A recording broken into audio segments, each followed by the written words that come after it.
Obviously, Altidore, Sebastian Giovinco give you guys a great challenge. You and Roman talk about what's in front of you.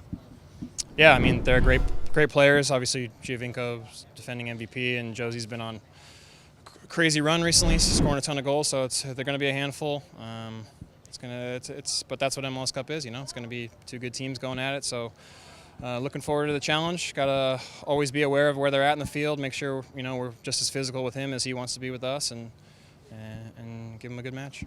I understand you've been in the league for a couple of years now. It's been a roller coaster year. Can you talk about, mid-July, can you imagine at that point from this run to be in the final?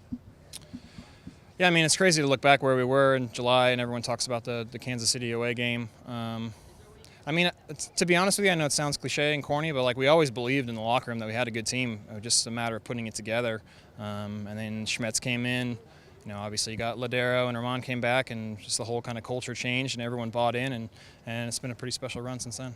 Kind of quiet around us, but are you telling any of these guys, you've been here before, you've won one before, you've scored in one before, anything you're kind of relaying to the younger guys about Saturday evening?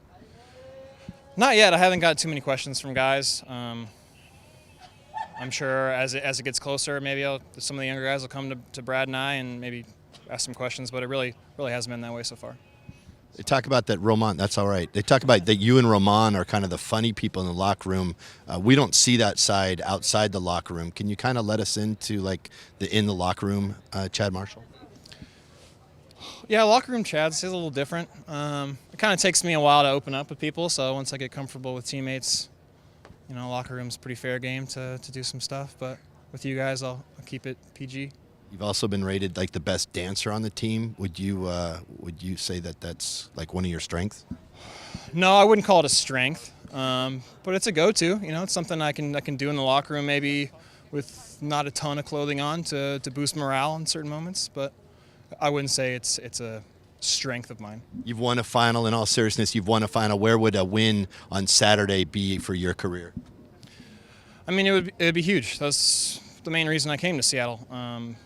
They always put themselves in a position to fight for a championship. We always make the playoffs, and that's what I wanted, the opportunity to play in big games. That's what MLS Cup is. It's the biggest, so I'm hoping to get another one. It's been 8 years since I've been to one, so kind of forgot what it feels like. I'd love to feel that again. Kirk said this is one of the closest locker rooms that he's been a part of. What is it about the unity in this group, outside of the dancing? Yeah, it's just a brotherhood. Everyone loves and respects each other in the locker room.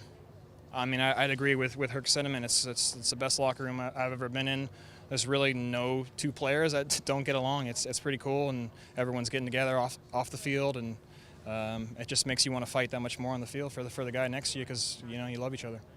When does the bite of the cold go away? All the players are saying it's not going to matter. It's not going to matter. It's freezing out there. You trained in very cold weather today. When does that go away? When the whistle blows, you're not thinking about any of that. It's another game. So yeah, it's something you got to deal with. Pre-game, just get yourself right, warmed up. But once the whistle blows, that all goes away, and it's a soccer game.